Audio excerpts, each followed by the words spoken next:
You're listening to the We're Talkin' Sports podcast, hosted by Ben Burns and Richie Donnell. Remember to like us on Facebook, follow us on Twitter, and visit our website at mysportstop.com. Now, ladies and gentlemen, here they are, Ben Burns and Richie Donnell. All right, welcome to We're Talking Sports. We're back. Yeah. We're back. This was just a super long break from the interruptions from last week. Yeah, and something like that. But no, we're happy to be back. Hopefully, we won't have any interruptions. Yeah. This is the cleanest the studio's been, by the way. Oh, I think this is the second episode where we have said that. We had another episode where we commented. Now it's like somebody came in here with a vacuum. Wow. I think, but no, we're happy to be back. And yeah, let's get started, Coach. That's You're wearing the coach gear. I had school visits today. Hey, you got a recruiting visit later. Yeah, and I have a recruiting visit later. So, starting off, some big news this week, Major League Baseball, but I want to start off with something that didn't happen, some trade rumors. Okay. Andrew McCutchen was rumored to be traded a number of times, but hasn't yet to be traded. And he has now said he wants to stay in Pittsburgh for the remainder of his career. So first, my first question is going to be for Brett.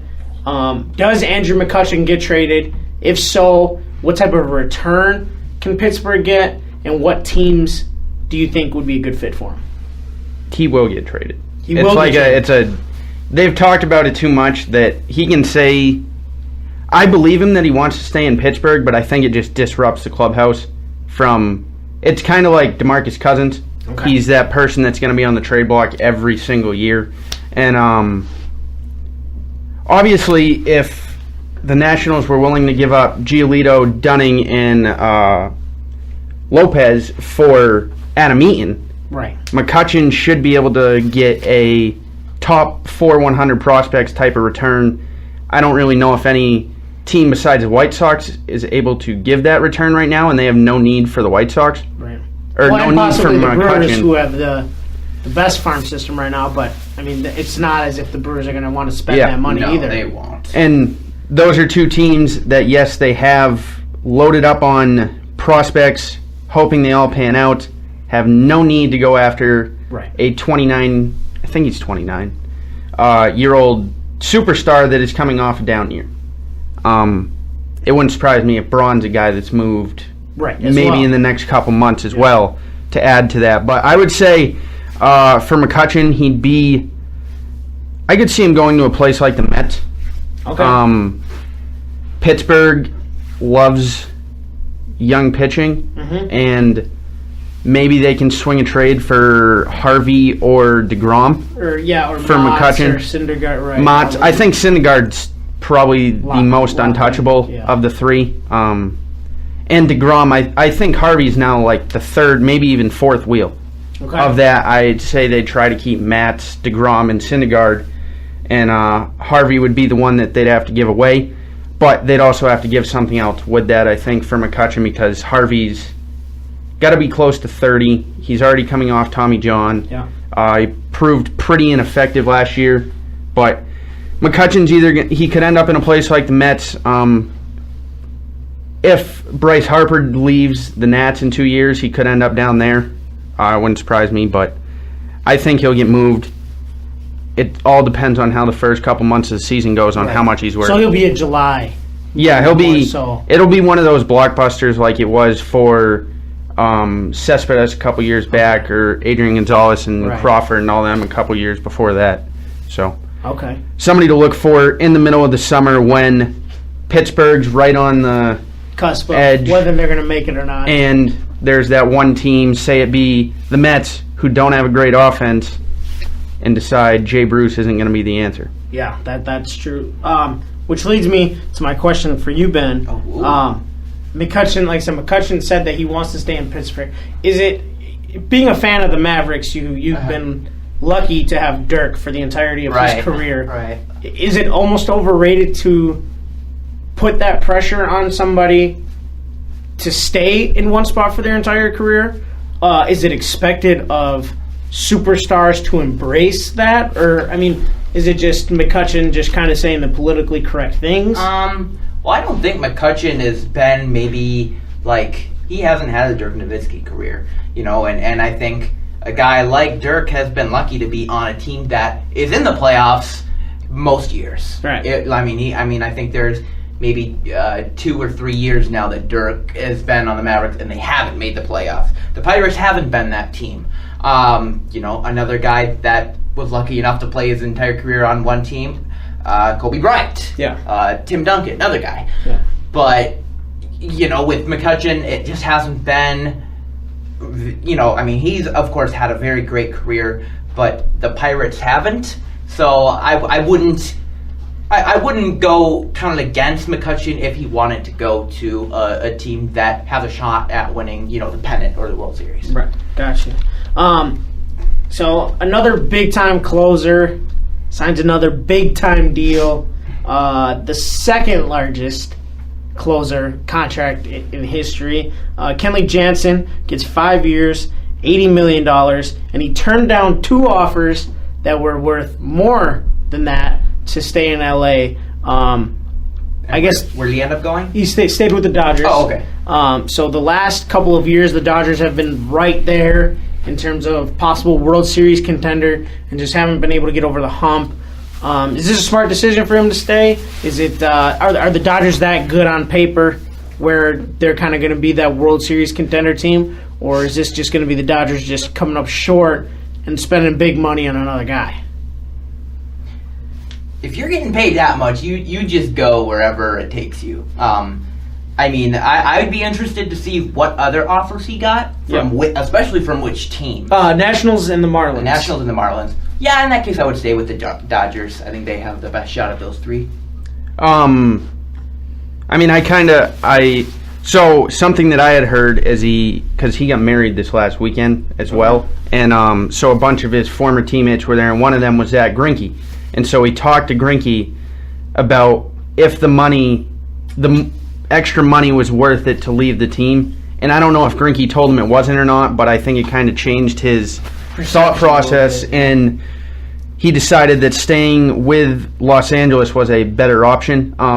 Obviously, the Nationals are a great team as well. Yeah. And so for me, obviously the Cubs are the top of the NL, but the Dodgers and Nationals are real close behind, and there's not much separating them. It's all about basically playing down the stretch. And if Bryce Harper plays at the form he did in 2015, the Nationals probably become the best team in the National League. Okay. Because of pitching. They do lack that closer right now, which with Jansen would have solidified everything, but he obviously feels comfortable in Los Angeles.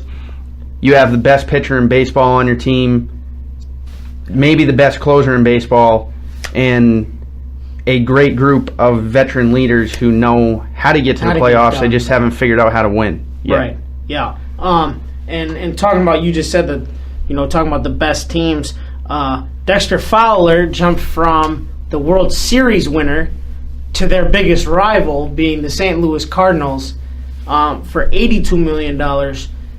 We've seen this situation before where a team has gone from one team to their rival. For us specifically here, Brett Favre playing for the Vikings. Mm-hmm. For me, Julius Peppers playing for the Packers. Mm-hmm. Is there almost, do you think that in this point or day and age in sports, these players don't necessarily care about what we once considered these great rivalries, and they just kind of want to go somewhere? Or is it the money talks? Or, because at one point you would assume that Magic would have never signed with Boston. Yeah. Larry Bird never would have went to the Lakers, or old-time Packers and Bears never would have flip-flopped teams. But yet it just seems like nowadays guys are just going whatever.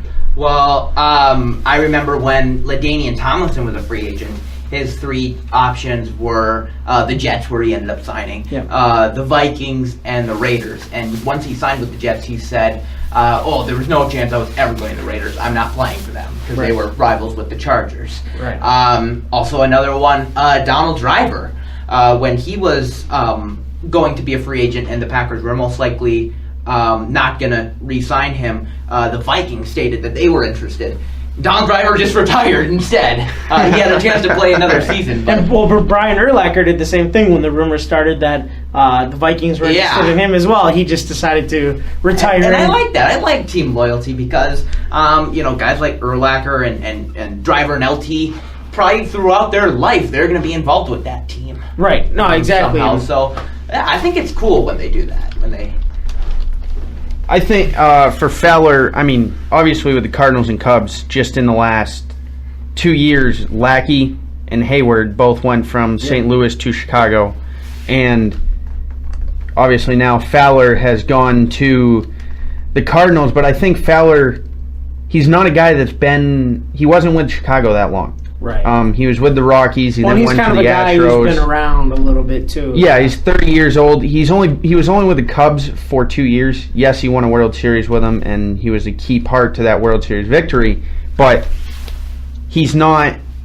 It's not like Chris Bryant signed with the Cardinals. Right. It's Dexter Fowler. Okay. I mean, Dexter Fowler is a good player. Yeah. But the Cubs have to get Schwarber in the outfield, and that's part of the reason why they didn't offer the amount of money that he wants. And I think there's not many people that would say they wouldn't play in St. Louis. Yeah, I can agree with that. As much as I dislike the Cardinals, it's a place players always say they love to play, regardless if they're the home or away team. You always hear good things about the fans, no matter how. I mean, the city's obviously not that impressive, great compared to what's happened, but the fans themselves, and I guess Busch Stadium's pretty nice as well. So there's got to be something that draws. Well, more than just the idea of going to St. Louis. Yeah. There's more to it. All right.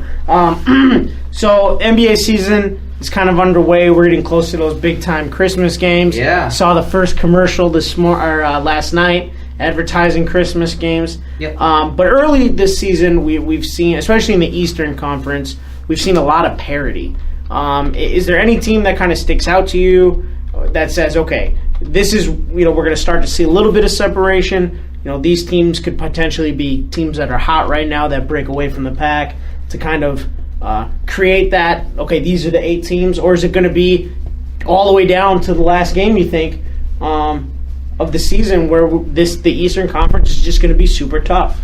Well, I think in the West, you're definitely, a group of 8 teams are kind of pulling away with it. And it's the 8 teams that I think most of us expected. I don't think people expected Dallas to be so bad. Right. Well, and I think 2 teams in the West right now are in with records under 500.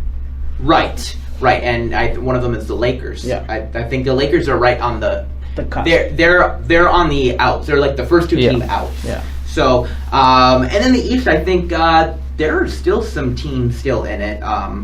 One team I've really been impressed with is the Hornets. Okay. Who've been playing really well, I think, with Kid Gilchrist back. They've been good. A team that hasn't been playing as well as I expected is the Pacers. It seems like they've been struggling. Yeah. So I don't know. It might just be because Jeff Teague is such a different point guard than George Hill could be. But I don't know. Yeah. Well, and I think Brett and I, we had this conversation too with our 2 favorite teams, having blown a lot of games here recently. The Bucks were up on the Spurs. Right. They blew that game. They were up on the Hawks. Blew that game. They were up on the Wizards. Blew that game. And then they go to Toronto and just get shredded. And Boston has had a lot of close games. They even ended Russell Westbrook's triple-double streak, but still not able to come away victorious in these close games. And those are 2 teams that I think a lot of people had high praise for going into the season. But a team, you had just talked about getting hot with Charlotte. Yeah. For me, the one that I am impressed with is the Knicks. And I think the Knicks, I think Porzingis has been playing. They have been playing great. Tremendous. The other night I was just looking up. Brandon Jennings has been playing great for them coming off of the bench. It just seems to be, for whatever reason, this year the Knicks have finally figured it out. After a couple of losing seasons, and like you said, Porzingis just looks to be a star of the future. I think they said Porzingis is. Somebody said this is kind of a mix between Dirk Nowitzki and Kevin Durant. Yes, I did hear that. Perfect combo right there. That is. But and another joke about Porzingis was one of the things that Byron Scott came out the other day and said that if the Lakers owners told me that I had to draft Porzingis, I was going to ask them to make sure that I got a contract extension first because he didn't believe that he was going to be this good. Yeah. But, I mean, I don't think anybody believed that. But he's becoming a superstar, and the Knicks finally might have figured it out despite the disagreements between Carmelo and Phil Jackson. Yeah. Do you believe the rumors that Phil might go back to L.A.? I don't think that door's ever closed. I mean, okay. A couple years ago, he had talked about coming back as the head coach, but he didn't want to travel, so he would really only do the home games. But that's a half a season, right? And I think in his mind, if he can't get around and travel like he wants to, I think he's done. And he's got the perfect job in New York. I mean, just going to the office, shows up to games when he wants, and just kind of runs things. Absolutely. And not necessarily have to be living out of hotels and showing up every day. You were going to say something. Do the Knicks all depend on Derrick Rose? Ooh, he's been playing well. I don't think they all depend on him. No, I think they can win with him being hurt. Yeah, I think I can feel comfortable saying that. I agree with that. Just because I think despite Derrick Rose was an elite player before the injuries, he's still a good player. But I think Brandon Jennings is an adequate enough backup that if Derrick Rose went down for whether it be a month or 2 weeks or whatever it be, that they would be quite all right. Like I said, with Porzingis' development, you still have Carmelo, Joakim Noah. They're going to find ways to win regardless. We talked about Boston ending Westbrook's streak. When we had already had the conversation of Westbrook being the MVP. Yes. Now that the streak is over, we all figured it would probably come to an end at some point. If he goes the rest of the season without getting a triple-double, is it safe to say that this might just be the early season hype? Or is he still going to be an MVP candidate regardless? I mean, the way he was playing was complete lights out. Not just MVP season.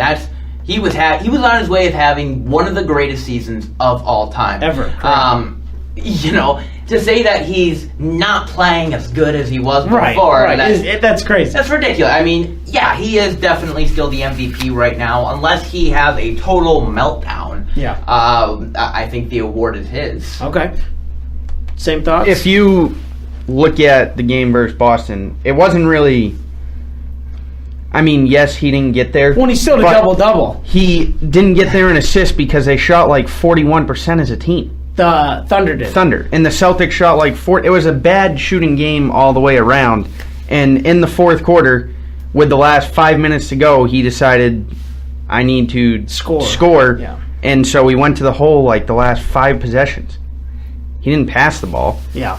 And, I mean, he probably won't go the next 2 games without a triple-double. Never mind the rest of the season. the next 2 games. Yeah, that's, I mean, to think of...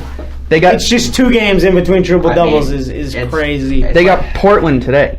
Which is possible for him to pull that off. I mean, it's like we're getting a chance kind of to watch Oscar Robertson in person. Yeah, and right. I think anybody would love to see that. Absolutely. And we're seeing it right now, so it's kind of cool. Right. And the best thing about Westbrook is just his intensity. And the way that he plays the game is incredible to watch. You can't not root for the Thunder. No, absolutely, especially after a man that we won't talk about left. Right, right. And now he's playing, second fiddle to Steph Curry. Yes. Possibly even third fiddle to Clay. Yep. So this next topic is a little bit controversial. Not controversial in a ethics kind of way, but just something that is a huge debate. So LeBron James surpassed 7,000 career assists this past week, which makes him the first player ever to score 27,000 points, 7,000 rebounds, and 7,000 assists for a career. What makes him the greatest player of all time, where we officially say he is better than MJ? I would say... Well, I would say he's the most athletic player to ever play the game. Okay. And I would take that saying that I think he's the most well-rounded player you could say he's the that most we've versatile, ever seen. correct. Right. But what would it take for us to say he is the greatest NBA player ever? I think he would have to win 2 or 3 more championships. So that's what it would come down to, would ultimately be the championships. Right. Not necessarily statistically. I mean, he has won 3 championships total, 1 in Cleveland. A lot of people will just count the 1, just because, he had Wade in Boston, Miami. Jordan has 6 on the Bulls. Granted, he had Scottie, he had Rodman for a couple, but I mean, still, I think Dwayne Wade's better than Pippen. Okay. Personally. Okay. So maybe MJ had less to work with, which is crazy to say, just because the Bulls are one of the greatest teams of all time. Right. I think LeBron would have to win at least 2 more. Okay. So let's just say LeBron doesn't win anymore. Okay. Is there a chance that he could be the greatest player if he gets 30,000 points, 10,000 rebounds, and 10,000 assists? Would that carry any weight, being a 30, 10, and 10, or a 30, 10, and 10 type of guy over the course of his, you know what I mean? Yeah. That well-roundedness that could just say, you know what, he's the greatest we've ever seen. I'm still giving it to MJ. Okay. All right, well, I guess it wasn't as controversial as I thought. I guess it was a little... I thought you were going to talk about him flipping bottles at the end of the game or something he like was that. doing that, too. I think LeBron has to get to 7 titles before anybody even considers him. Well, Kobe didn't make it to 6, and people were talking already how many years ago about Kobe being better than Jordan. I mean, I don't know who you're listening to when you're hearing those conversations. I agree. Jordan, to me, is the greatest player of all time, but I don't think that at the end of the day, championships obviously help, but, I mean, Robert Horry has 7 rings, and we're not going to talk about him being one of the greatest players ever. Yeah, but was he the... He was a guy that showed up in big moments in the playoffs that made key shots. So with LeBron, you're talking about going 30,000, 10,000, 10,000. Yeah. The league, there's not a Dennis Rodman in there boxing out LeBron James for rebounds. Right. But I mean, there's nobody stopping him from getting rebounds. Isaiah Thomas can run in there at 5'9" and not worry about getting hit by anybody. It's just a 90s right. No, it's a completely different league. Right. I completely understand. LeBron is a monster. Don't get me wrong, but if he's having to go in there at the same, so let me ask you this: when we talk about players that can play in any era, the one thing that I've kind of thought in regards to LeBron, where a lot of people criticize LeBron, saying that he whines too much and flops and all that. Is it because of the way that the league treats its players that LeBron is that way? Maybe, I mean, you just mentioned LeBron is so big and strong, just with his size and athleticism.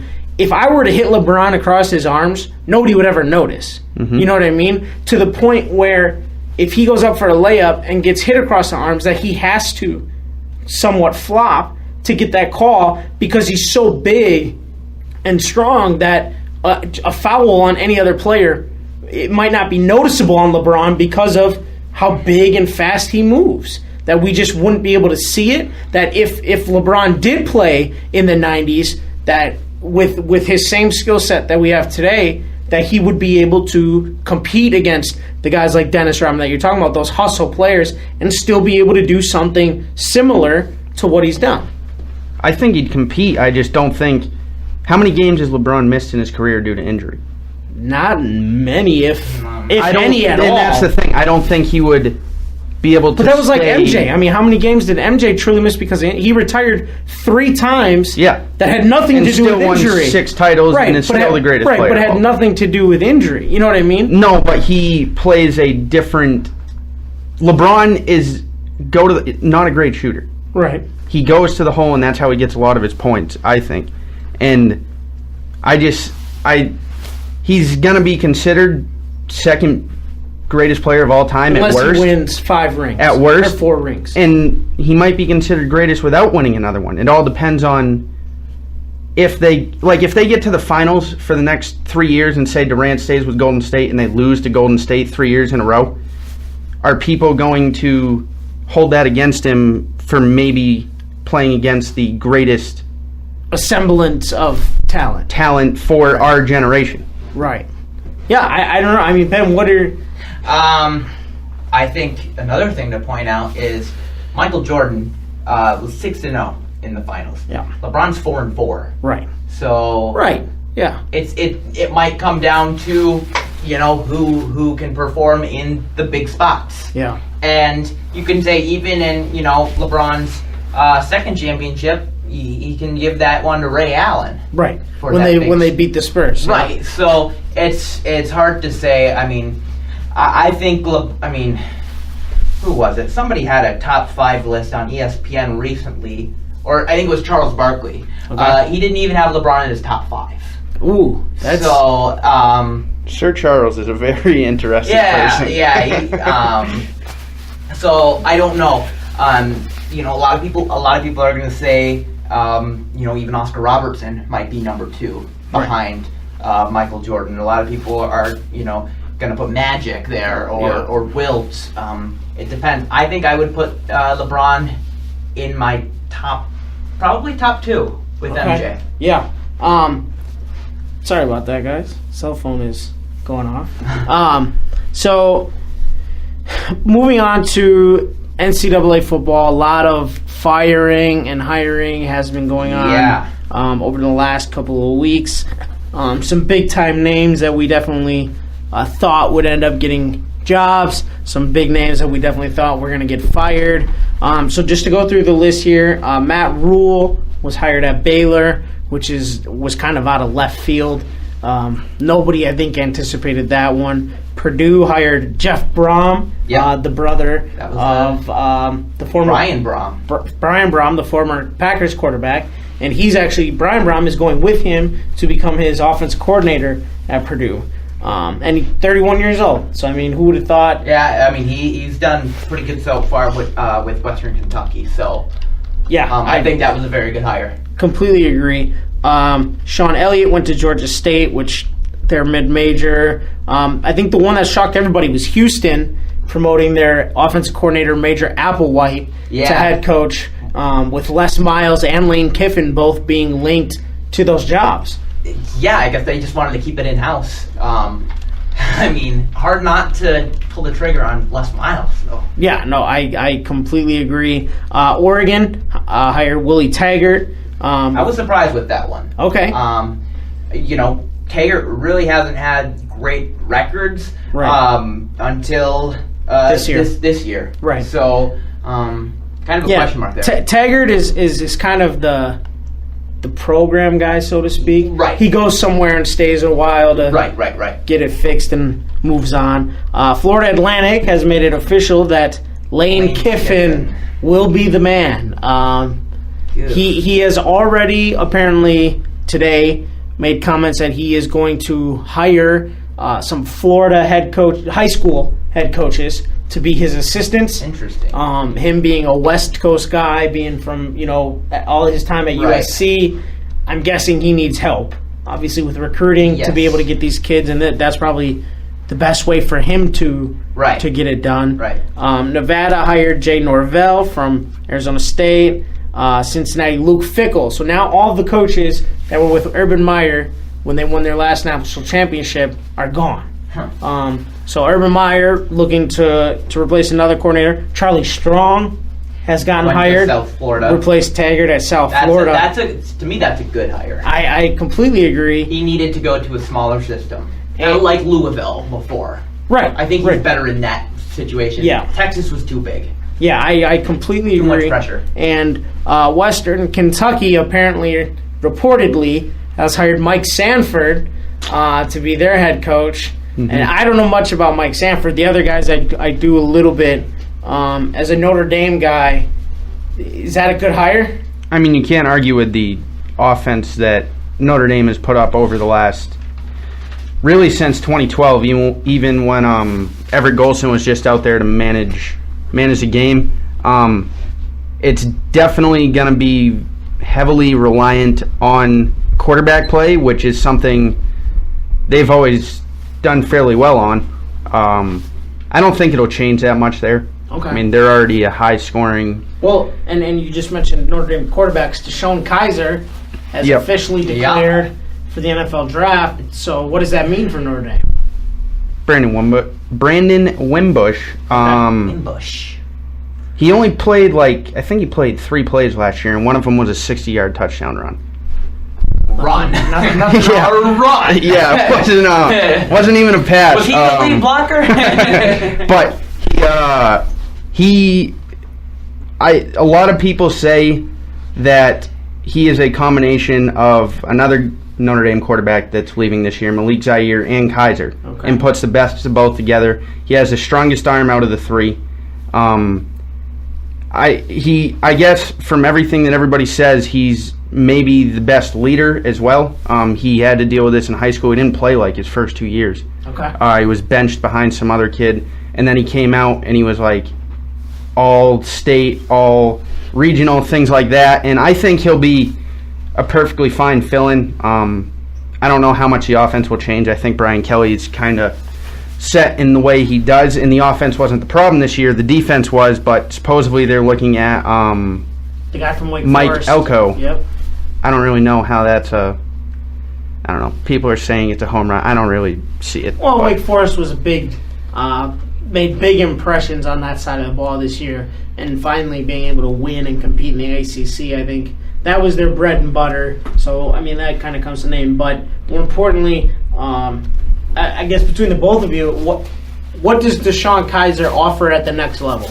Is he going to be the top 10 pick that everybody thought he was going to be coming out of last year, where he was just raising up the board? Or is he going to be a guy that's going to be linked to how much Notre Dame struggled, even though it's defensively, they didn't win a lot of games this year, and how much of that is going to be blamed on Kaiser as the quarterback?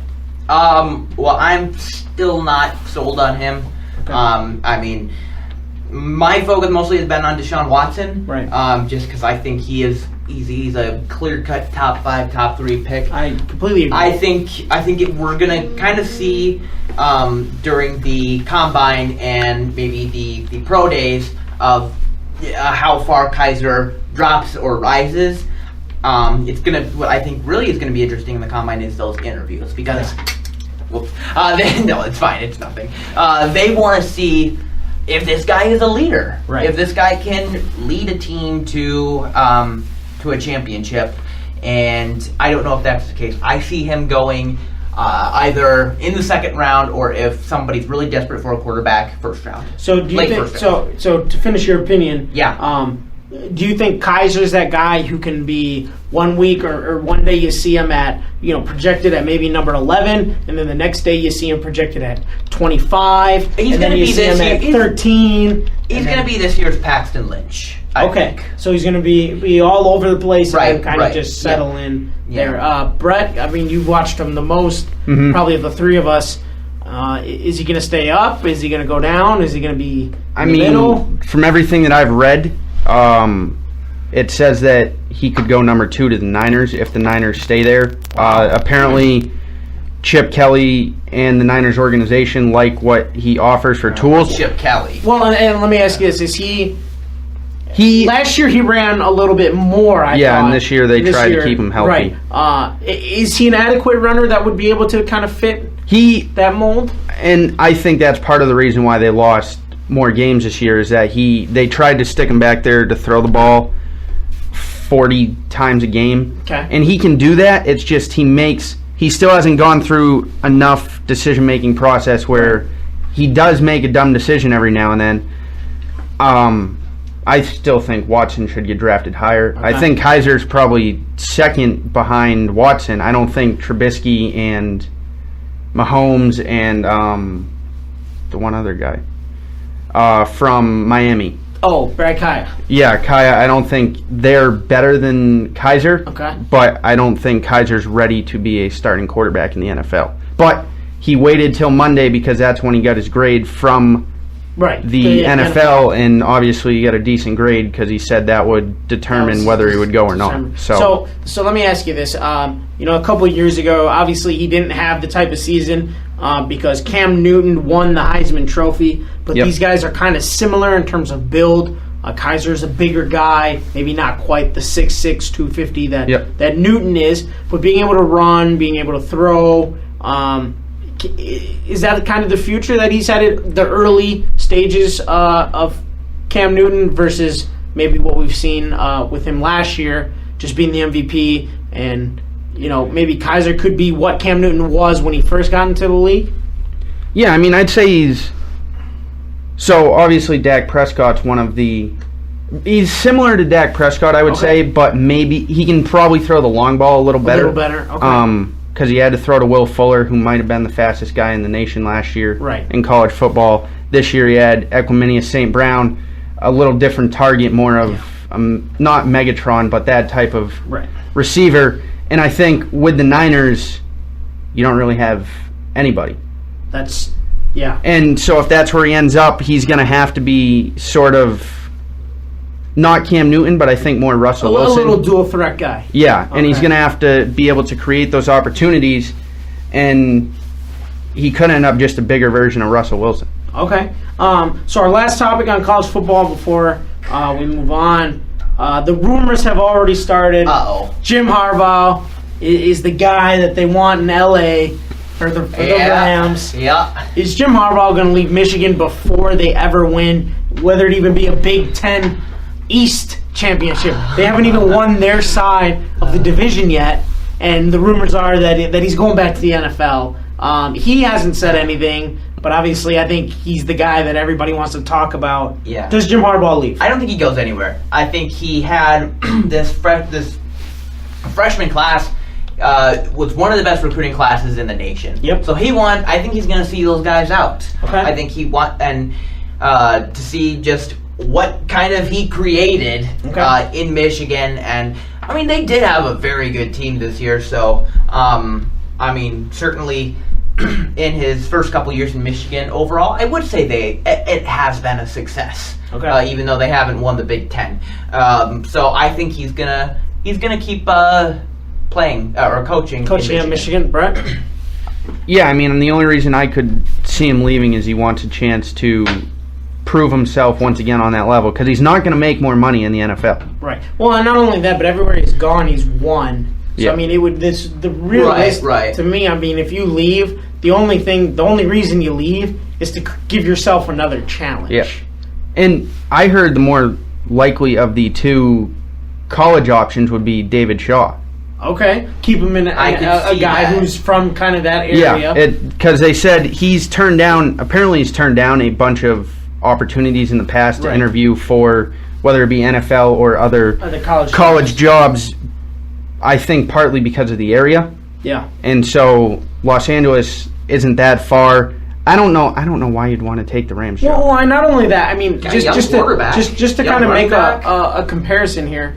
If you look at Pete Carroll. When Pete Carroll left USC to go to the Seahawks, a lot of the moves that he made were guys that he had saw, whether they were USC players Stanford or Pac-12 players, and he just kind of kept them coming in because he had either coached them or coached against them, along with a lot of the coaches that were on his staff. And that's kind of how he built the Seahawks, and that has been a great success. Now, obviously, he's gotten away from that just a little bit. Because these aren't recruiting guys he has recruited. Right. So, I mean, David Shaw staying in that LA area, I mean, maybe you see a similar path there or a similar blueprint to what Pete Carroll was able to do.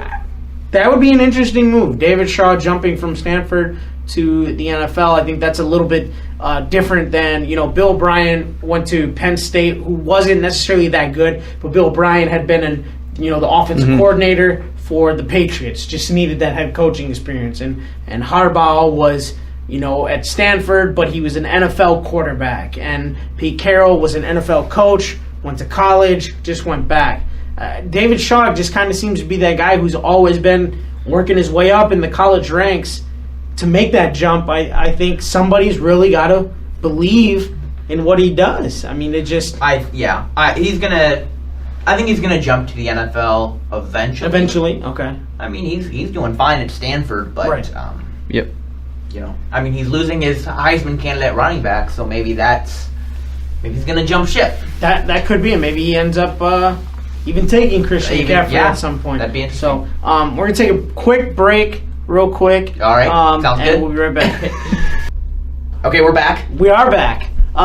So we're gonna come back with some news that I think we all expected to see coming. Jeff Fisher is out in Los Angeles. He was my dummy moment of the week last week. But I told you the extension was agreed in preseason, so... Right. No. And I was listening to Eric Dickerson. They had Eric Dickerson all over the radio and TV today about who he would hire and the whole confrontation between the two. And he had said that, too. He had said, I knew that Fisher got the extension in the summer. He's like, I just didn't understand it. Yeah. I don't know why he got it. I don't think he is the right guy. But they decided to give it to him anyway. So for us, it was news because they were waiting for the right time to release the news. It just so happened that he got fired a week after the news was broken that he had gotten an extension. I personally think this is the right move. I mean, I'm guessing you guys are on the same boat. It's the right move. I mean, he is the all-time losing coach of all time. He is the all-time losingest coach. Okay. I think before it was he was tied. He's tied now. No, he was tied last week. I thought this loss made him tied. No, this loss put him ahead number one of Tom. See, I thought he was tied for second, and then this would have made him the second losingest coach. I think he is the losingest coach now. Okay. But, he's pretty close, regardless. Right. I mean, and the top losingest coaches after that, it's coaches that have coached for a long time, guys like Landry, Shula. Right. So it's no surprise that they're up there. But yeah, I think they needed to get rid of Jeff Fisher. This team was going nowhere. He even said in Hard Knocks that they are always 7-9. Yeah. And I mean, the way this season's going to go, it looks like they're going to be below 7-9. So yeah, it just and the whole Jared Goff thing, I don't think that made the ownership any more confident in him. So I think it was good to get rid of him, get some young blood in there. Right. And let me ask you this, Jeff Fisher was hired by their GM. I believe that was he poached him. Les Snead, yes. He poached him from Tennessee. And Fisher had only really, in my mind that I'm aware of, had only 2 good seasons as a head coach. The Super Bowl year and the year that Chris Johnson ran for 2,000 yards and they went 12-4. He had some good seasons with McNair at quarterback, though. Right, they made it to the playoffs a couple times when the Patriots went on their dynasty run. Seems like they always had to go through Tennessee or play against Tennessee. Right. Also the year the Ravens won the Super Bowl, which I think the year after the Titans won the Super Bowl, they had a big year there. Yeah. So, he had some good seasons here and there, but it seems like all of them were with either McNair or CJ2K. Right. Did you find out about our man Jeff Fisher? Is he the... Is that what you looked up? He's tied. He's tied for first? Yeah, with, I believe it's... I almost want to say Shula. Oh, so he tied Tom Landry for second. And Shula is the winningest. And he's the winningest coach of all time, yeah. So, Jeff Fisher is... not Shula, sorry. Reeves. Oh, another coach that has had Dan Reeves, right? Is that what we're talking about? The Atlanta coach. He had a lot of seasons with Denver, a lot of seasons with Atlanta. Yeah. So that's also not surprising. He's a very similar coach to that is true. Fisher too. Right, and the Falcons actually went to the Super Bowl the year before the Titans went to the Super Bowl. So that's a good point. Dan Reeves and Jeff Fisher apparently running up the ladder besides each other. So another interesting story that caught my attention for like 3 seconds and then passed on is this whole Deflategate 2 story that came out. Yeah. I can't remember who it was that did the blaming. The Giants blamed the Steelers. Right. So when teams now lose to a team maybe that they shouldn't necessarily lose to, is this the new thing that we're going to do? We're just going to start, when a game is outside, we're just going to start blaming the other team for having a ball I think with how long Deflategate 1 lasted. Yeah. Nobody's looking for a sequel here. Well, and Goodell, I think it took Goodell, 2 days? And he's like, no, there was nothing there. No. It's over. I think, and I hope at least that they tightens kind of the whole rules against deflating footballs, where there's the refs are paying more attention to it. So, I don't think anybody's looking to fine the Steelers or anything like that. We've already gone through this. We just want this to end. The only thing I saw was that somebody, I don't remember who it was, but somebody tweeted out that maybe the NFL finally figured out how cold air and air works in a football. But, I mean, they were below the level, but, I mean, it's right, winter. but it's cold outside, it's winter, the ball's naturally going to... Let's let this go. How does a flat ball fly better anyway? I don't see it. I think it's about the grip. Yeah, you might be able to catch it better, but you're not it's not going to to throw it. Right, it's going to be more like a duck. It's about preferences. I've heard some quarterbacks say they like it better flat. Aaron Rodgers says he likes it more inflated. Right. So it's all about personal. Well, and that's what I was going to bring up. Based on preference, if Aaron Rodgers likes his overflated, can he not get in trouble for having it overflated versus having underflated? I think he can, because it's like if you're an expert on PSI, like it's like between 0.5 and 0.05 or 0.15. Right. I have no idea what that means. But me either. I know when the Patriots went through it, it had to be between like 11 and 13. Okay. But now it's like 12 and a half and 13 and a half. I don't know why it changed so much, but no idea. They put a top limit on it, and all right, so we're going to move on to the second most exciting part of our show today. The most exciting is going to happen after this. Oh, okay. When we get to the bracket. We'll see if it's exciting or not. But the second most exciting we have here is a little contender pretender. Now, it's a staple to our show now. It is. And in this episode of Contender Pretender, the contender here is going to be a team looking for a new head coach. So head coach candidate. Yeah, not candidate, but the team being a contender means that they are going to fire their head coach and be looking for a new coach. Contender is they're looking for a new head coach. And a pretender means that the coach that is in place is likely to get at least another year to try to fix this. We speak in NFL only? NFL only right now, yep.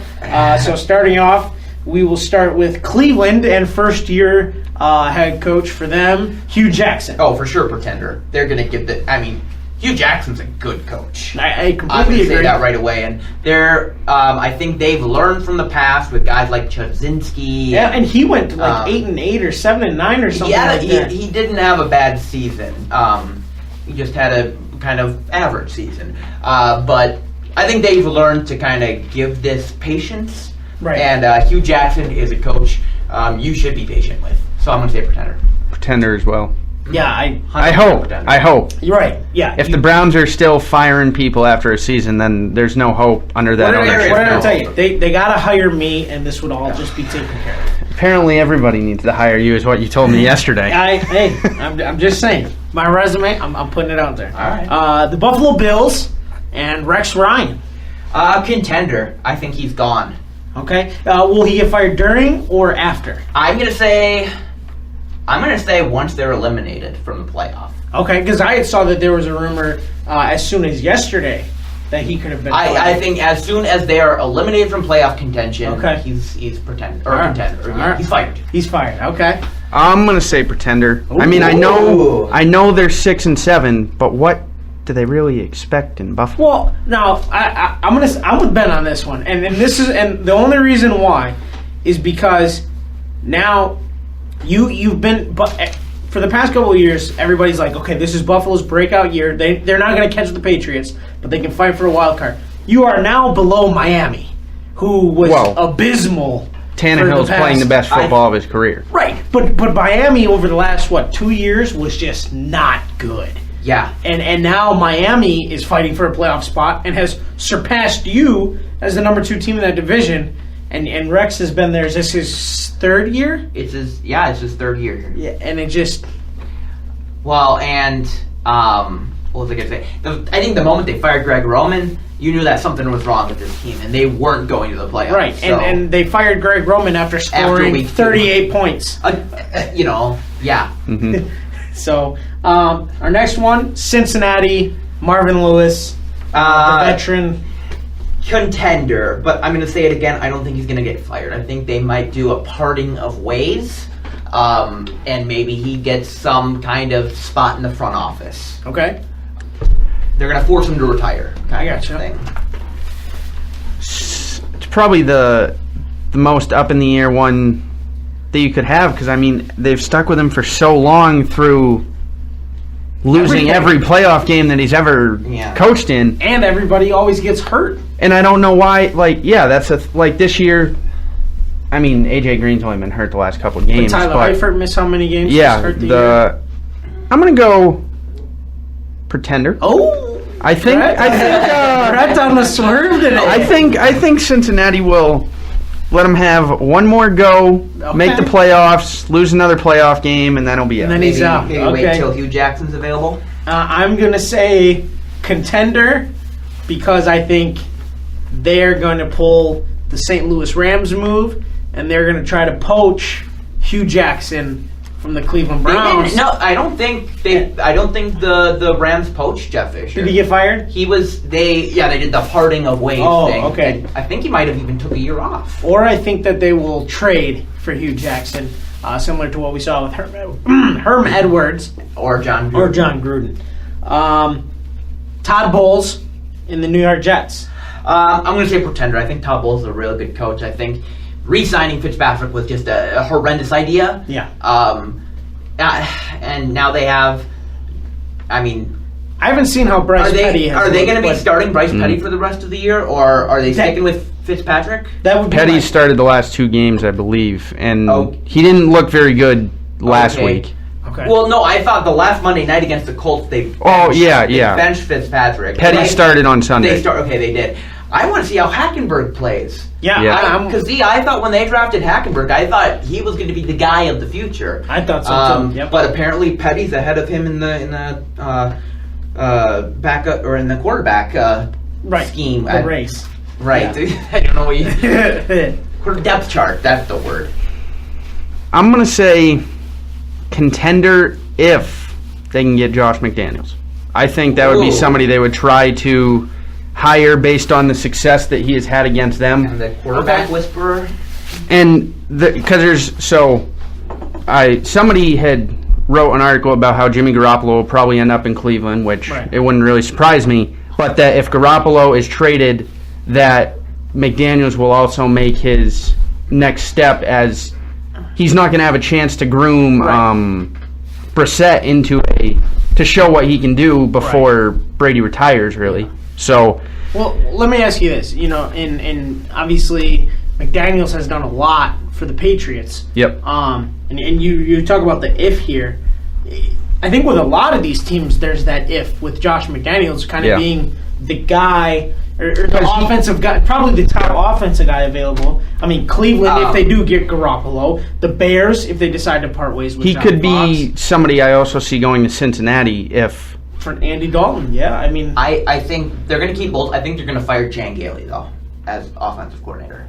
Okay, yeah, they need somebody as offensive coordinator, and it's almost that they could be a team that benefits from.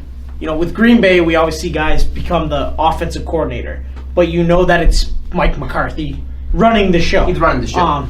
And that's how we talked. We talked about Edgar Bennett. Yeah. Is the only guy that's in the NFL. We talked about a couple other Packers players that were coaches, but he's considered the offensive coordinator. And Bob McAdoo was not an offensive coordinator. Ben McAdoo was not a offensive coordinator there, but a coach. He was the tight ends coach and then the quarterbacks coach. That you could maybe see somebody from a Green Bay Packers or McVay, who's under Jay Gruden in Washington, thinking Jay Gruden is kind of running that ship a little bit, that McVay will now finally get the chance. Somebody like that, a young mind. I agree with you. I think somebody's going to get a promotion. Yeah. I think that is a pretender. I think last year, the success that the Jets had was a little bit more of what we'll see under Todd Bowles. If they can continue to develop the defense and just find a quarterback. They need a quarterback. They need Revis to retire, so they have $15 million in on cap their space. Right, yeah. There you go. Chuck Pagano was an interesting extension. Right. Was that before last season? And again, here we are talking about Chuck Pagano possibly being fired. I'm split on this one. I'm gonna go Pretender. Okay. Because I still think they have a few pieces here and there where they can, if they don't make the playoffs this year, where they can recover. Okay. They still have Andrew Luck, who's still a very doable quarterback. He's, he's underperformed for sure this season, and he's been battling injuries for the past 2 years. So I think if they move a couple pieces around, they still stand a shot. Okay. I think it's Pretender as well. If they give Luck another piece besides T.Y. Hilton and maybe an offensive line. Right. Then, well, and that's the reason I say Contender, because since he's been there, they have had a hard time keeping Andrew Luck healthy. So maybe whether it be the offensive coordinator or on Pagano, somebody's got to take the axe. And Pagano just has been lucky that that is a weak division. And they now that the Tennessee is better and Houston is consistently good, you're seeing the Colts fall a little bit. And not to start rumors here, but the one thing that I want to ask is, of all the places, how has Jim Harbaugh not been linked to Indianapolis? He played there. Andrew Luck was his quarterback that turned Stanford around. Would that not be not far from home? His family lives in Wisconsin. He's from Michigan. I mean, yeah, it's reasonable to think that, but how much does he want to go to Indiana? No, I agree. It just, I'm sure the Colts would love to have him, right. But yeah. I think it takes a special person to be able to handle Israel, right? As above you, and Pagano's been able to do it. Not with a lot of success as of late. I think they said this was the first year they've ever been swept by the Texans. Okay. In the history of the Texans organization? Yeah. So 14. Well, they've had Peyton all the years. Yeah. Right. Well, 14 or 15 years, because Texans were 2000 or 2001? 2002. So 14 years. Yeah. And this is the first year they've been swept by them, and it really wasn't. It wasn't like the Texans played well in either of those games to get the sweep either. So yeah. Sticking inside the same division, Gus Bradley and the Jacksonville Jaguars. Pretender. They got to get rid of him. Pretender. Contender. There you go. They're going to get rid of him. I got mixed up. They got to get rid of him. Okay. They have all the pieces. I really do believe that they have, 2 solid running backs in Ivory and Yeldon. They have 2 solid receivers. Actually, 3 receivers with the Florida State kid. I can't Rashad remember. Rashad Green. Very good slot receiver. So let me ask you this. Not to sway your opinion, but maybe with Gus Bradley being a defensive guy, is this a scenario where... They have defensive guys. I'm saying the right offensive coordinator could get that offense fixed. But see, that's his job. He's got to go out and get the right offensive coordinators. These are Bradley's guys that are in the coaching staff. So, maybe it is better to go out and get an offensive-minded head coach and then a defensive coordinator of Bradley's stature. I don't think that's too much to ask for. Okay. I think it's Contender as well. Had to watch part of that game on Sunday because it was on TV, and they showed. They made Sam Bradford look like Drew Brees. Yeah, the Vikings had I think they said 4 40-plus yard plays all season, and they had 4 in the first half. My goodness. But they also showed how, I believe it was Alan Hearns last year had something like 34 20-plus yard catches, and this year he's got like 12. And so they said that's part of the reason they've fallen this year. And then, you have so much talent, like you said, Green from Florida State, and then Marquise Lee's been playing well for them recently, plus Hearns and Robinson, and they can't get it done. I'm going to say Contender here, too, with a little bit of hesitation, because I think that Gus Bradley, I think, is a good coach that could get this figured out and get it turned around. But he came into a complete disaster that was the Jaguars before he got there, and has added more, like you said, these are his guys. Yeah. So this is all the talent that he's accumulated and just needs it to kind of work itself out. And a lot of his guys are first, second, third year players where they don't really have those leaders.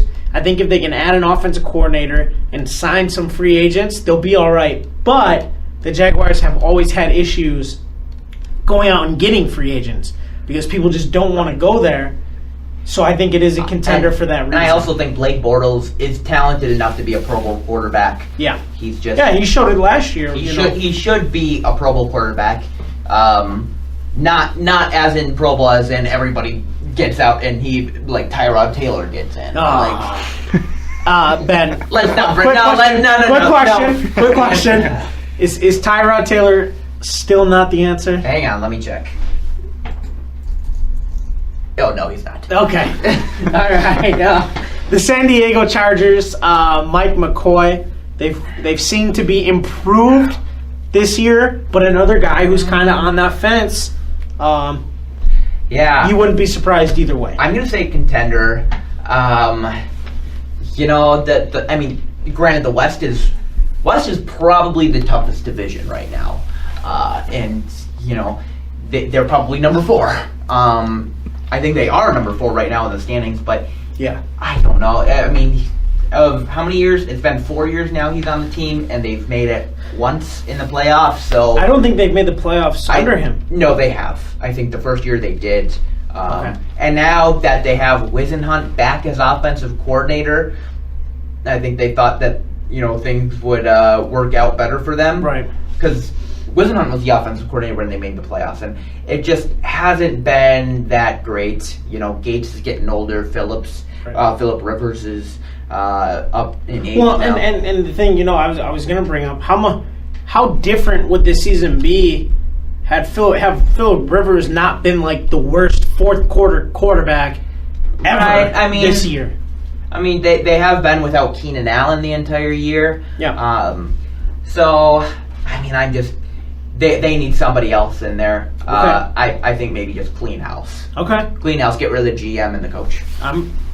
And I was going to originally say this is something where I could see them firing him if they decide to trade Philip Rivers.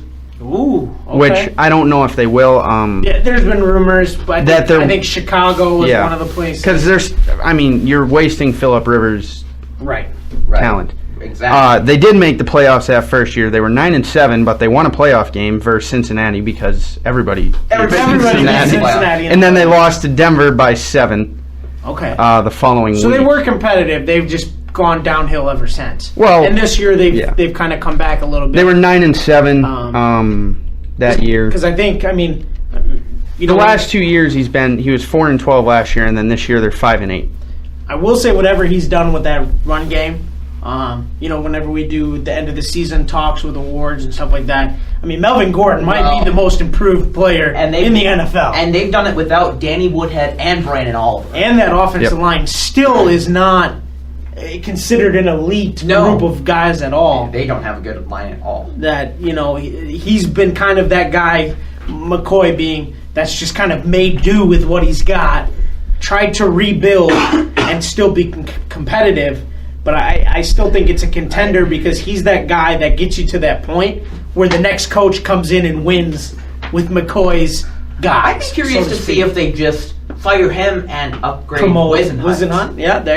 Where was Wisenhunt? Tennessee. He was Tennessee. Okay, that's what I thought. They didn't even give him, he got fired mid-season. Wisenhunt. Last year, yeah. Yeah, and they promoted... Malarkey. Malarkey, yep. Who's done a great job. I think Mariota's done a great job. That as well.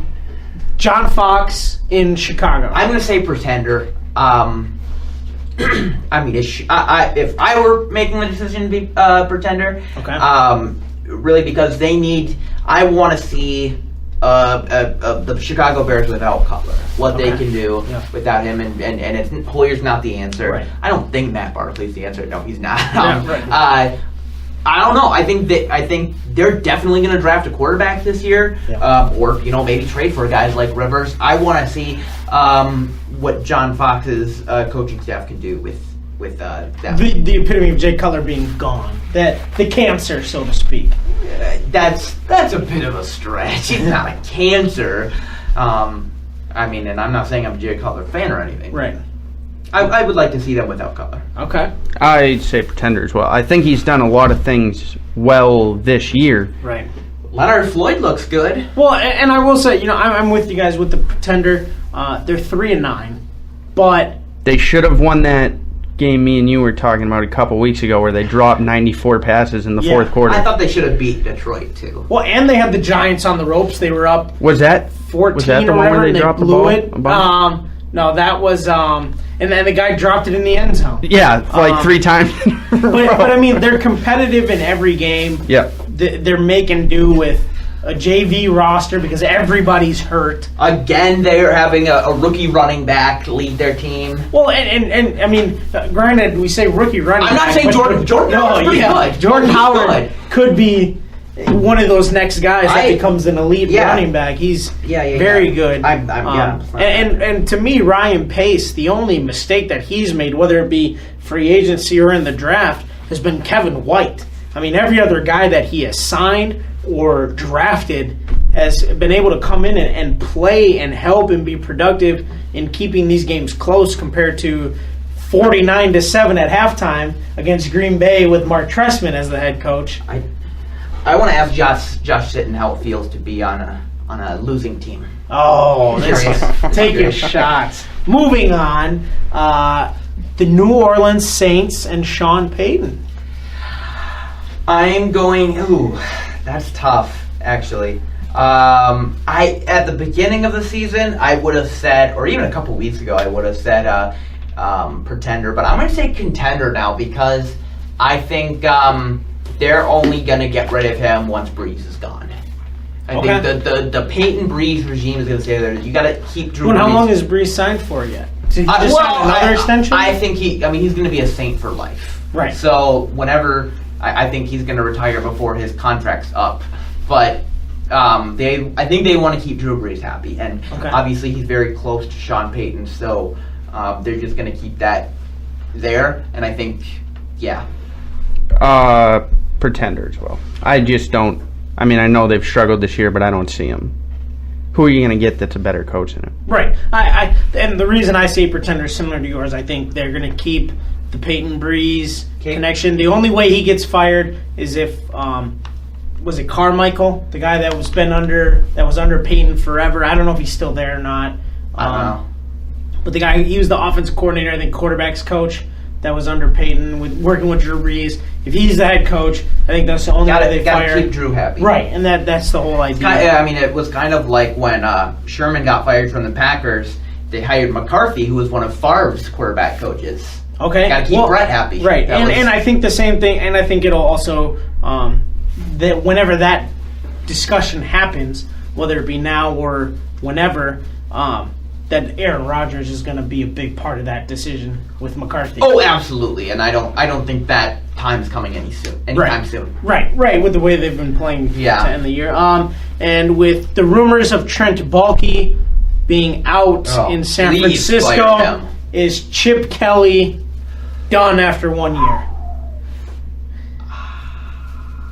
Brett can go first. I'm going to say pretender. I think they give him a chance to draft whatever quarterback he wants. Okay.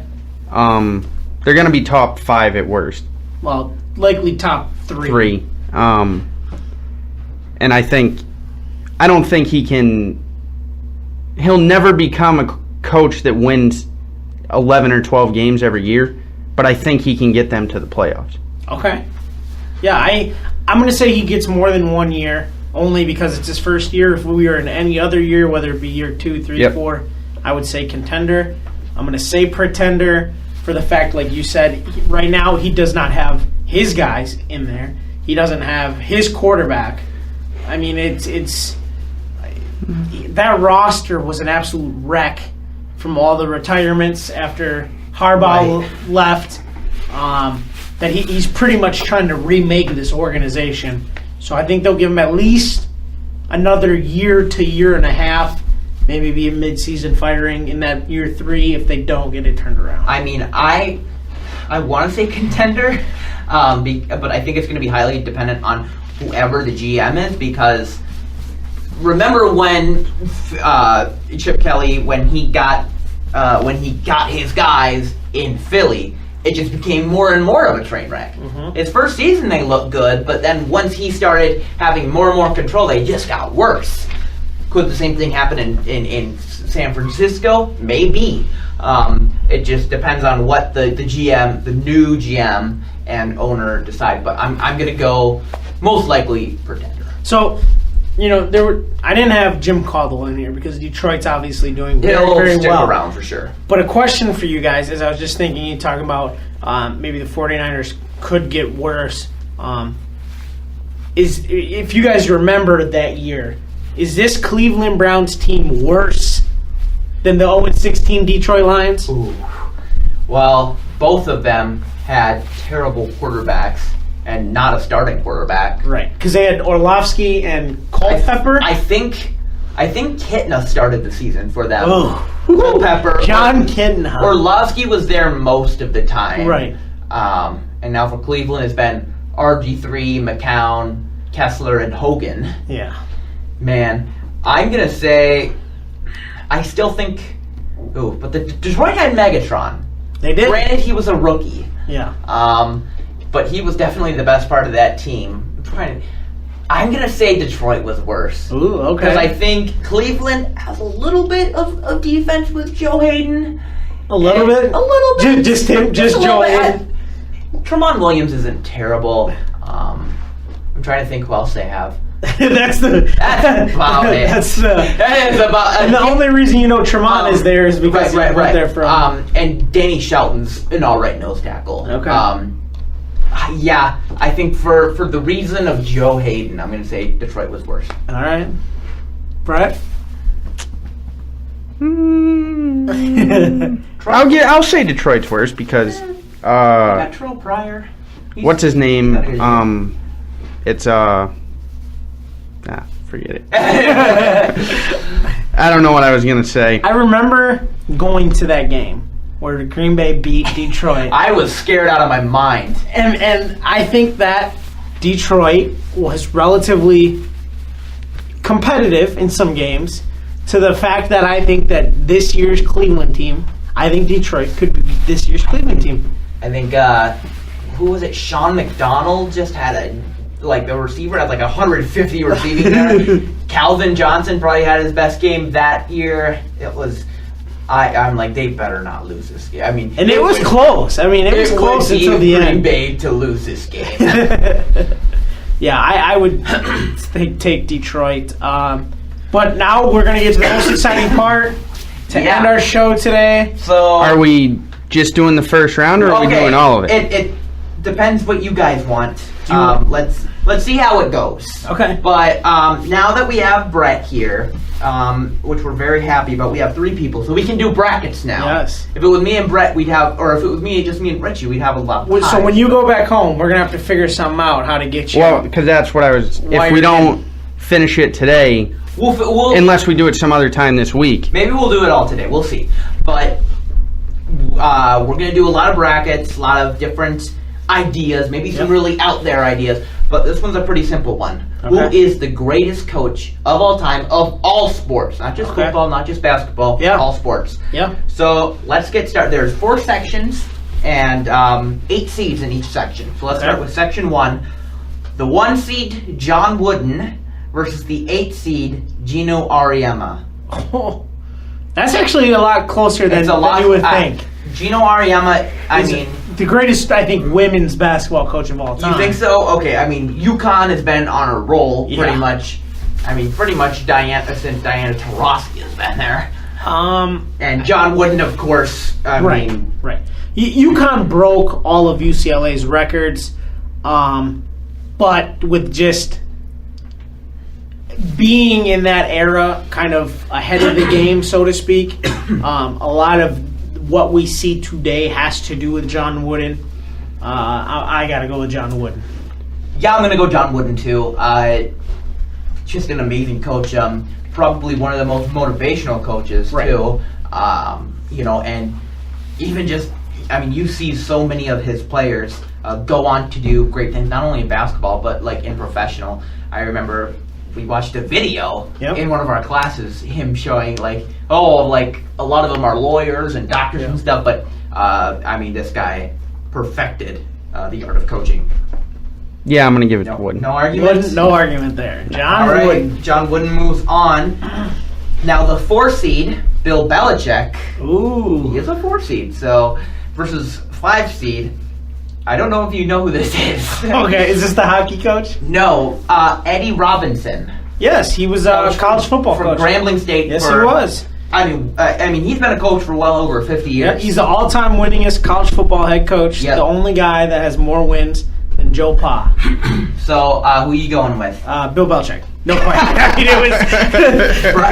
Brett, I don't know. I don't know enough about Mr. Robinson. Do you know enough about Bill Belichick? A couple things. All right. So, a quick question before we move on. So, we were talking about Bill Belichick today in the car on our way to different schools, and Coach Walker made a comment to me saying, he goes, I would be the guy who would put my job on the line just to ask Bill Belichick in a press conference, why are you such a dick?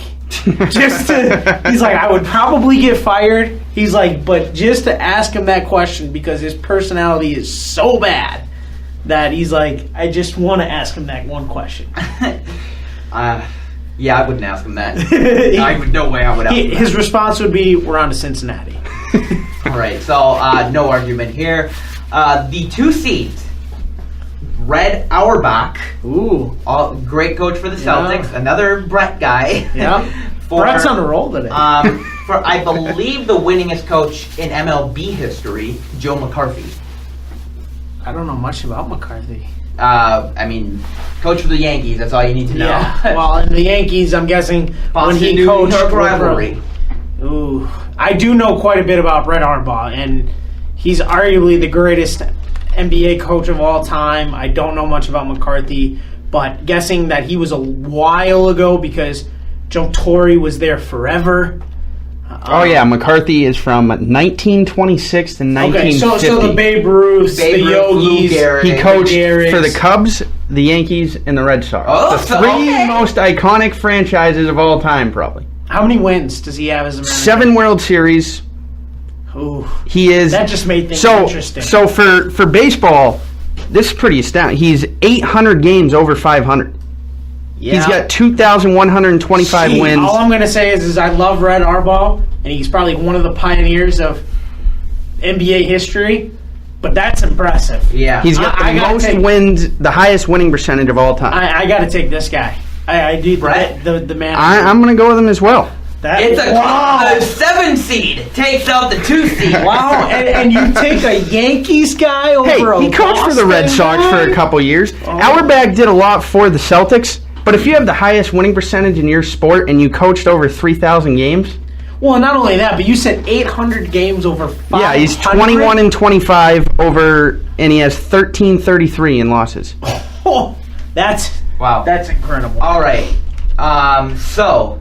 Now the 3 seed, Bobby Knight. Ooh. Against the 6 seed, Bud Wilkinson. I'm not sure. Bud Wilkinson coached for the University of Oklahoma back in the 50s and 60s. Before 47-64. I'm trying to remember who the coach was that came in after. I know the name; it's on the top of my head, but I can't think of it. The other Oklahoma coach that everybody talks about. Football coach, right? They talk about Bud Wilkinson. He won 3 national titles. Yeah. And the other one was who? I'm sorry. Bobby Knight.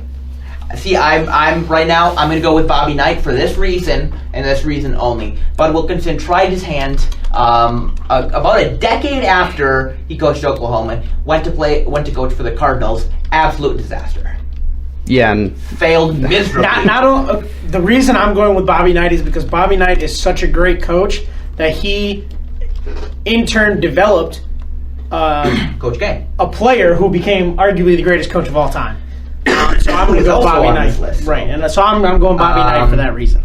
So it doesn't matter what you say, Brett. Yeah, I was going with Knight anyway. All right, section number 2, the 1 seed, the winningest NFL coach, Don Shula, against the 8th seed, another very good coach, Willie Hayes.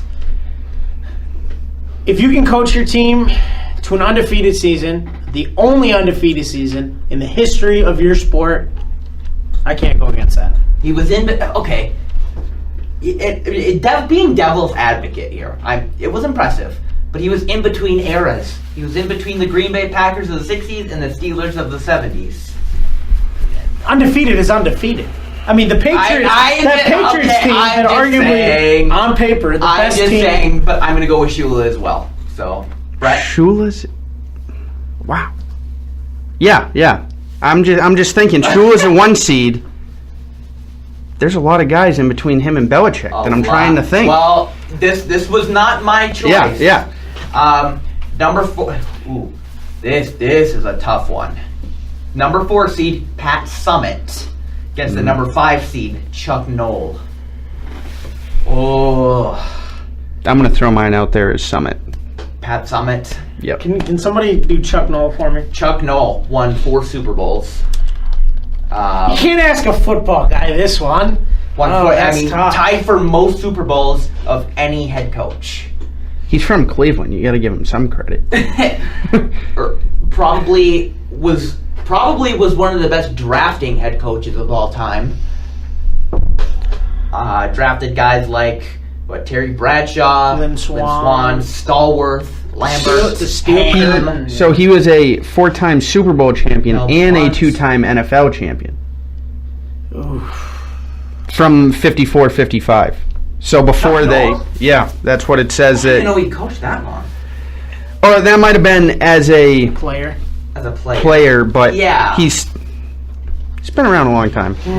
That is a tough one. Ben, because if you guys agree that it doesn't matter, I'm going to put the pressure on you. Listen, I mean, if you look at all the NBA or WNBA players, they either come from UConn or Tennessee, which is just blows your mind.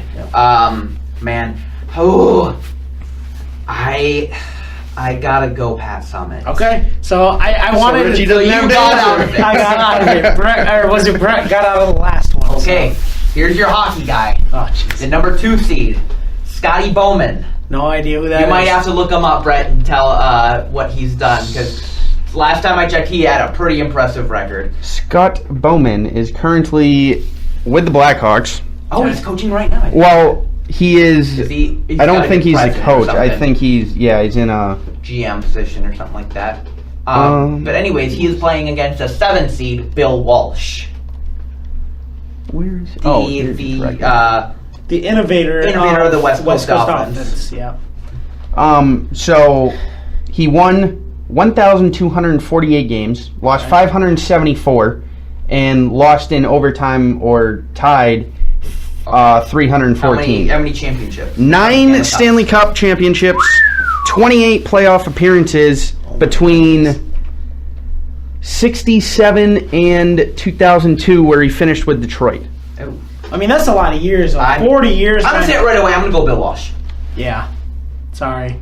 Well, Bill Walsh. Buy hockey. I deeply find it. That's a 9 Stanley Cups. And I just want to say, just based on the rankings and stuff I looked online, nobody said anything about soccer. So before people start whining about any soccer coaches on here, just know that we deeply apologize. I should have threw out there that he won 4 of his Stanley Cups in his last 10 seasons.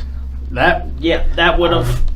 All right, to me, okay. 4 Stanley Cups in a row. Here's one. This one's for Richie. Both of them NFL. Oh, jeez. Number 3 seed Paul Brown versus the number 6 seed Joe Gibbs. Ooh, the Hogs and the Dog versus the guy named Brown coaching the Browns. And the guy that founded the Bengals, too. Right, yeah, because I was going to say, their stadium is... the Bengals stadium is Paul Brown Stadium. I'm going to go Paul Brown right away. I think, what he did, especially with Otto Graham all those years. Was it 10 straight championships? Yeah, I think it was the or 10 and 12 years or something. 10 and 11, like I that. think. Yeah. So I'm going to go with Paul Brown. Yeah, that's impressive. And also brought up another guy, Bill Walsh, who he will be facing in the second round. Yep. All right, section number 3, the 1 seed, Vince Lombardi. Do we even need to hear the second? Do we even need to know what that name is? The 8 seed, Adolph Rupp. Ooh, Adolph Rupp. That's a name drop. I mean, the guy who pretty much created Kentucky basketball. Correct. But it's Vince Lombardi. It's Vince. It's Vince. It's Lombardi. I mean, sorry, Adolph. 42 years at Kentucky he coached. How many national championships? Nikes. 4. 876 and 190. Oh, that's 700 games over 27 SEC regular season champions.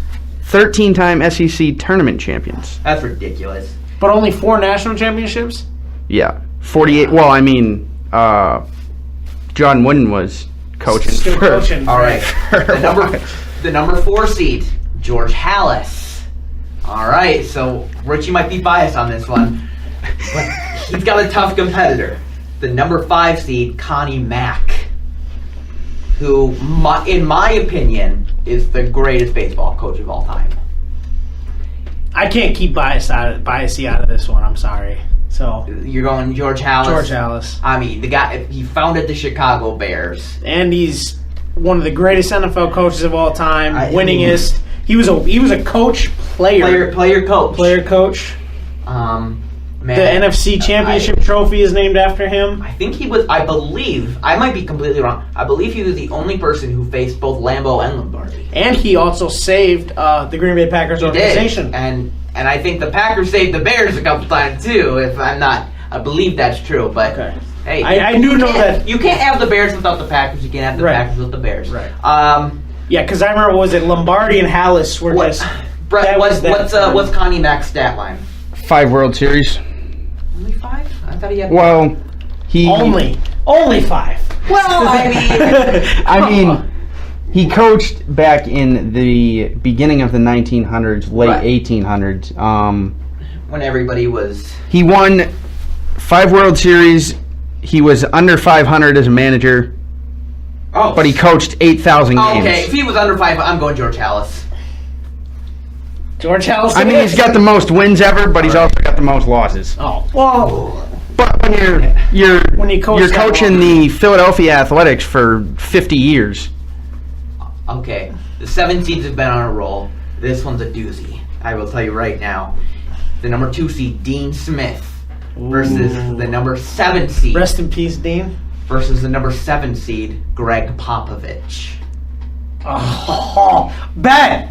Why are you doing this? This is not me. I thought. See, if I was doing this, I would put Popovich as a 3 seed. Whoever made this list is just tearing at my heart right now. I'm gonna go just throw mine out there and go with Popovich. Well, then just write it down. You're going Pop? All right, I'm not even gonna share my answer. I think I would go Pop too. Dean Smith is the epitome of. Okay. I thought you were gonna throw Dean Smith versus Roy Williams, and I was like.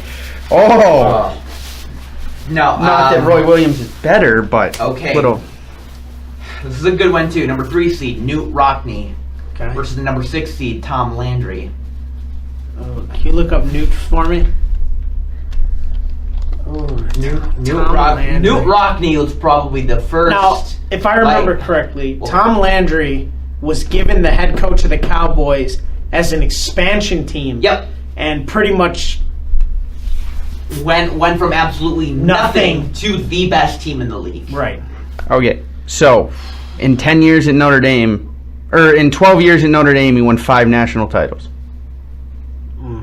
He died at the age of 43, so he didn't have enough. He died in 1931. He coached till 1930. He only lost 12 games in 12 years. Yeah, that's my vote. I'm going to go with the man in the funny hat, Tom Landry. Okay. Brett? Brett's got a little biasy in this one, too, as a Notre Dame fan. I'll go with Landry. Ooh, Oh! okay. I don't blame you. I The mean, 6 seed. like I said, knocks Landry off the 3 seed. Landry, I mean, like you said, took Dallas 29 years, from too. opening their doors to becoming one of the The greatest. guy coached both Roger Staubach and Michael Irvin. That's crazy to think. And I think... Which also means you got to throw Troy Aikman and Emmett and those guys in there as well. No, they were coached by Jimmy Johnson. Oh, that's right. You're right. And not to take anything away from Rockne, but he was coaching at a time where there wasn't as many competitors. And that's why a lot of people knocked down Lambeau. Right. So not as many teams back then. Right. But it's still impressive. Section number 4. This one.